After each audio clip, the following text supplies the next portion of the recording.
Hey guys! We are on week 4 of Schindler's List and week 7 of virtual learning, and this, it looks like, is going to be the last book that we read this year. Um, Virtually or not virtually. So I hope you guys enjoyed the 2 books that we read. I enjoyed reading them with you, even though it was virtual. And after this, I am going to still post a couple of videos. We're going to kind of use our last little bit of time to do a couple of fun activities where we also explore some tools within Google that you have access to within Google Classroom. And the reason that we're going to do that, as most of you who are watching any of these videos knows, I've been asking you guys to really make sure that you're exploring Google Classroom. Even if, you're not completing all of the assignments or doing all the quizzes or doing well on them, I don't care as much about that. But I do want you guys to get used to Google Classroom because, like I've said, you've probably heard me say this, Google Classroom, I do not believe is going away. So next year, even within the classroom, you're probably going to be asked to do things like your morning work or maybe your assessments on Google Classroom. And it's got some great tools. I mean, Google, all these different Google tools like Google Slides and all that stuff, they're really great things for you guys to learn how to use and to benefit from. So keep using that. We're going to use it. I'm going to post some videos on different ways that we can use it and things that you can learn how to do. And I think it'll be a little bit fun too. So we're going to finish up My Survival, a Girl on Schindler's List this week. I'm going to give you guys a little teeny tiny writing assignment that you can do if you want that I think would be fun for you to do. And then I'll start to post some kind of Google slide exploration stuff. Okay? All right, let's roll. All right, it is week 4, May 4th through May 8th. Today is Monday, and we are going to read chapters 12 and 13 today. And we're going to focus on RI 4.4. I can use context clues to find the meaning of unfamiliar words in a text. You guys have noticed that even just through this book, we've gone through each informational standard, and now I'm going back to redo some of them. And there's a point to which ones I'm going back to redo. And it's because those are what we would call the highly tested standards. They're tested the most when you go and take LEAP. And there's a reason for that too. We don't do things just because it's on the LEAP test, but we do it because it's an important foundation for reading. And context clues and those unfamiliar words, those are really important foundation of reading, because if you don't understand the words that you're reading, then you're not going to understand the text as a whole, right? All right, so mirrors on.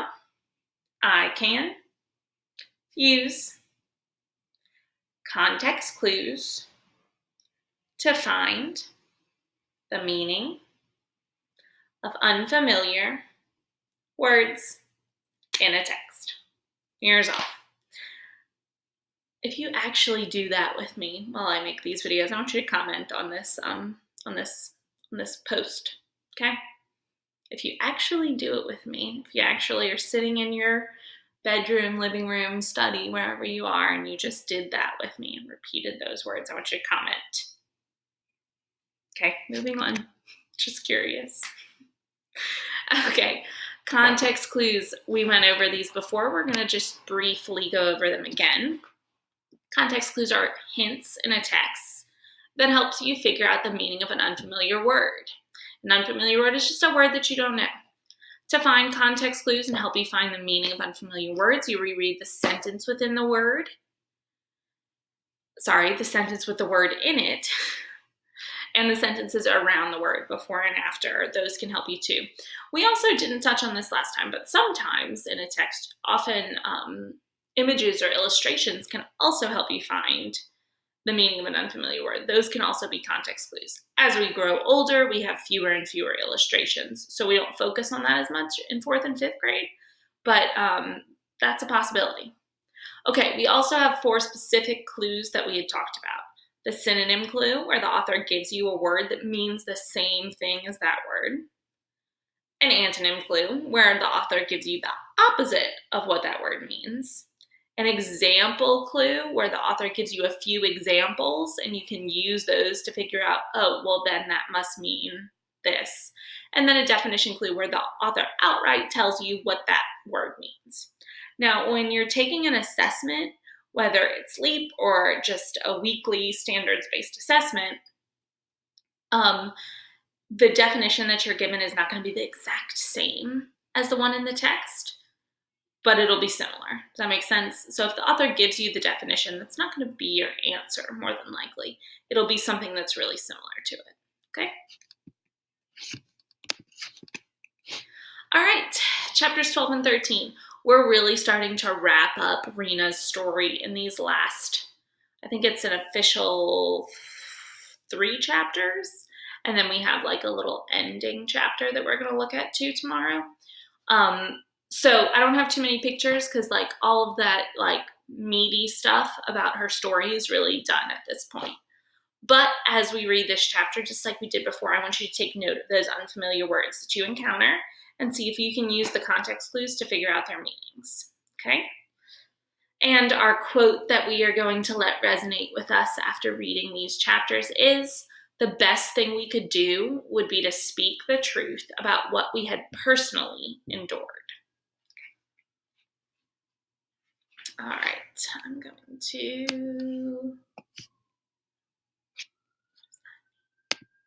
Oops. Shoot.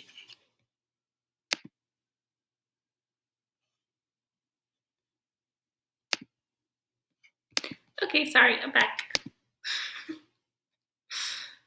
Okay, so grab a piece of loose leaf, or you can even open up a Google document and keep track of those unfamiliar words that we encounter as we go along, okay? All right, and we are on chapter 12. Marriage and America. So in chapter 11, remember that Rena returned back to Krakow and found it was very different, right? And it was a little bit dangerous. People were still not happy with the Jews being there.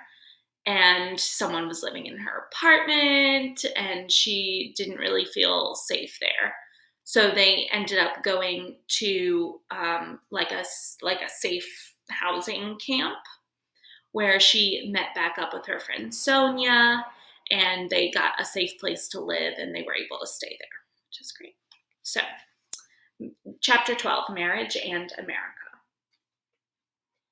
By July 1945, the American Army had set up offices in Linz for the U.S. Army Counterintelligence Corps, the CIC, which was responsible for tracking down Nazis who ran away at the end of the war.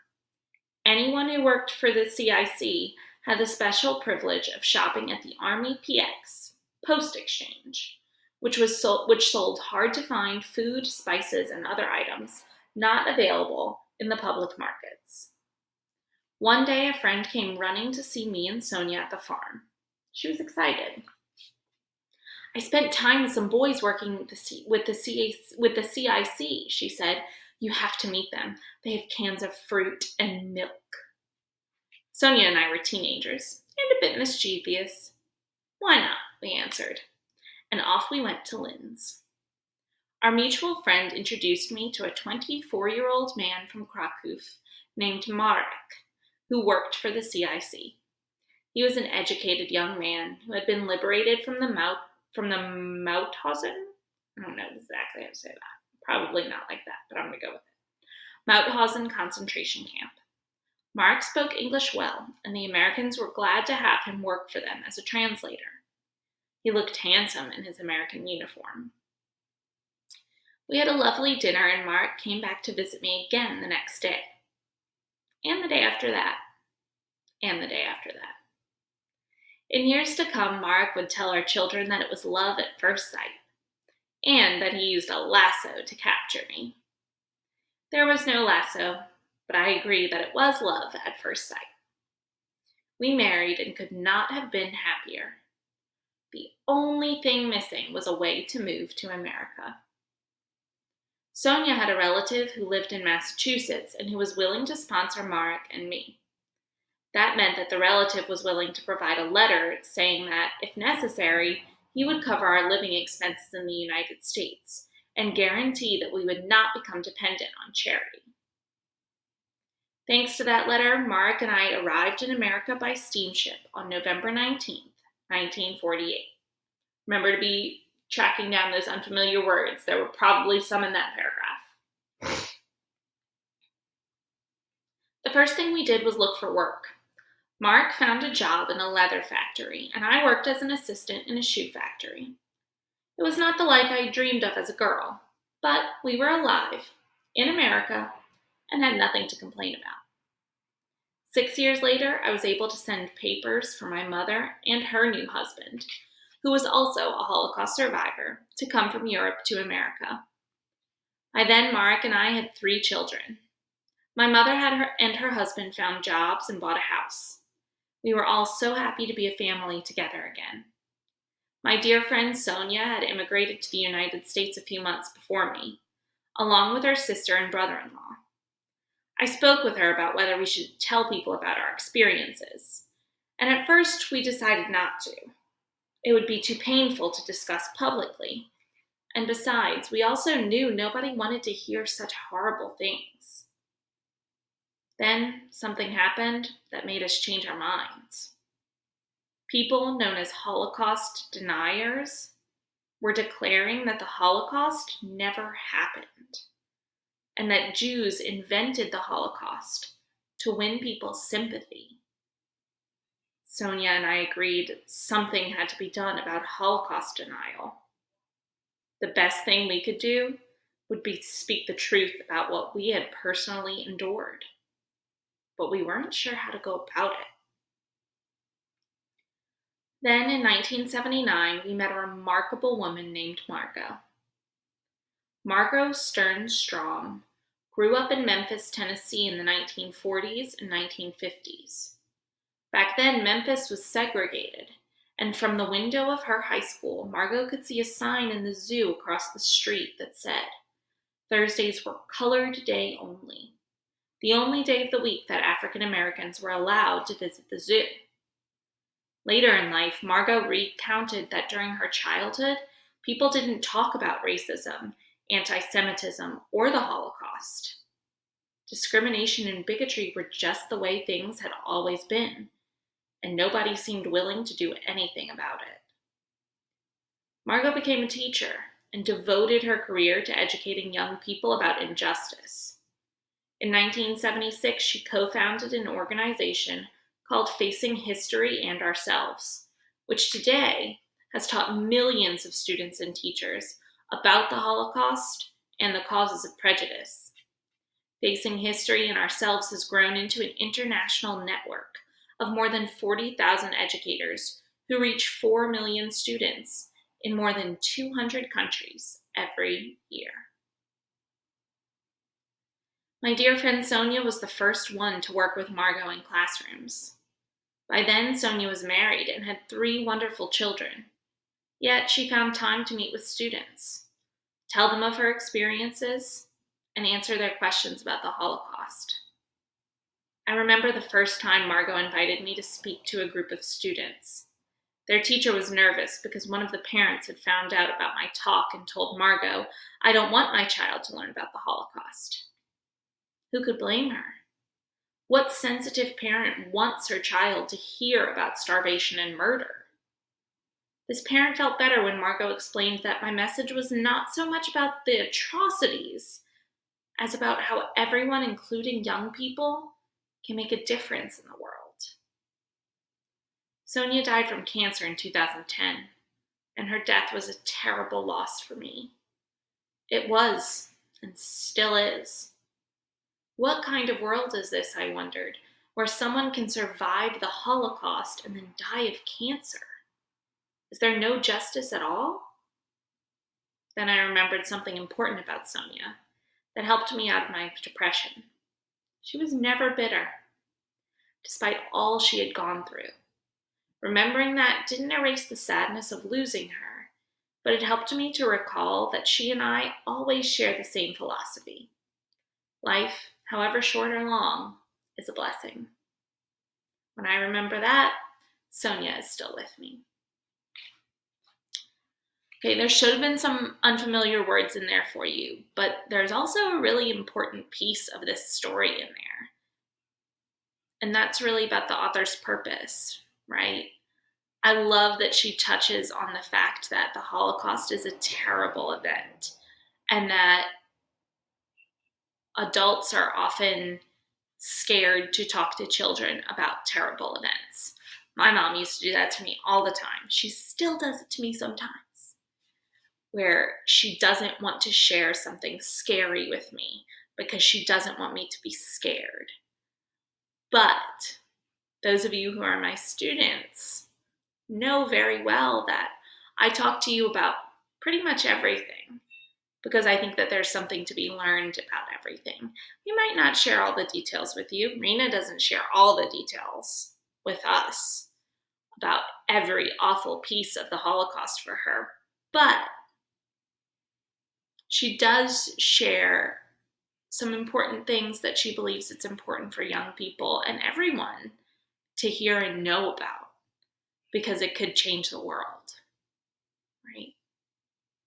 So remember that although subjects, when you're reading about them, can be really difficult to read about and they can be sad sometimes, they're really important. And that's the only reason that there's literature about them. Yeah? Okay, we're going to read chapter 13 today too. Chapter 13, the movie, Schindler's List. For many years after the war, there had been talk about making the true story of Oskar Schindler into a movie. The first person to write a book about him was an Australian author named Thomas Keneally, whose novel Schindler's Ark was published in 1982. The famous director Steven Spielberg, who made such films as E.T., Jurassic Park, and the Indiana Jones series, turned the Keneally book into a movie in 1993 called Schindler's List. The response worldwide was astonishing. Schindler's List received 12 Academy Award nominations, won 7 of the 12 nominations, and became one of the most acclaimed films of all time. The first time I saw Schindler's List, I felt like I'd gone inside the movie and was a part of history once again. There on the screen was Oskar Schindler, played by actor Liam Neeson. There on the screen were other actors portraying Emily Schindler and many people I had known back then. It was astonishing to see my own story brought to life.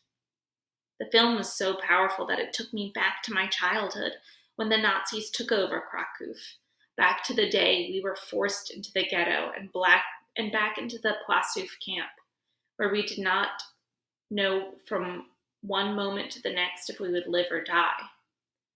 The film put me back inside Auschwitz, where we lived every moment in terror, and left me numb. When it ended, I sat in my seat without even knowing it was over. Someone tapped me on my shoulder and asked, "Are you ready to leave now?" I looked around. The theater was empty. Everyone had already left, and I was the last person there. The movie had overpowered me to the point that I lost track of where I was. Many young people get their impressions of history from films such as Schindler's List, and that's important because we need to remember the Holocaust. At the same time, real history is always more complicated than what we see in movies. There are things survivors won't talk about, things you could never show on a screen. Who wants to pay money to see a film about the terrible things people had to do just to stay alive? Movies also follow rules of drama and storytelling. Actual events are not usually so predictable, and people who make movies often change details to make the story more interesting. This raises an important question. Which history is the real history? Is it the history we read in books? The history we see in movies? The history told by survivors? Survivors' memories sometimes change over time. Whose version is the real version? You might like to discuss this in one of your classes. So she's talking to us as students and teachers now, as the author. And it is important for us to remember that. There are lots of movies that are based on history, what we would call historical fiction. Also, lots of books that are historical fiction, based on fiction. And then there are documentaries too. And that's like, the informational text of movies. That's real information. So, what do you think is the most believable account of history? Do you think it's books? Do you think it's documentaries? Do you think it's movies? Is it historical fiction? Is it just the stuff that we talk to people about? It's an important question for us. And it's important for us to realize that Rena took her power that was taken by the Nazis, right? That identity that was taken from her during the Holocaust, she took it back by doing things like writing this book. She took that power back by going and teaching other people about her experiences within the Holocaust. That's how she was able to successfully take that power back and move on with her life after such an awful event happened to her. So, aside from unfamiliar words, it's important for you guys to remember that you have power in this world and you need to speak truthfully about things that have happened to you so that other people can learn. Okay? All right. Love you, miss you, mean it, kiddos, and I will see you soon.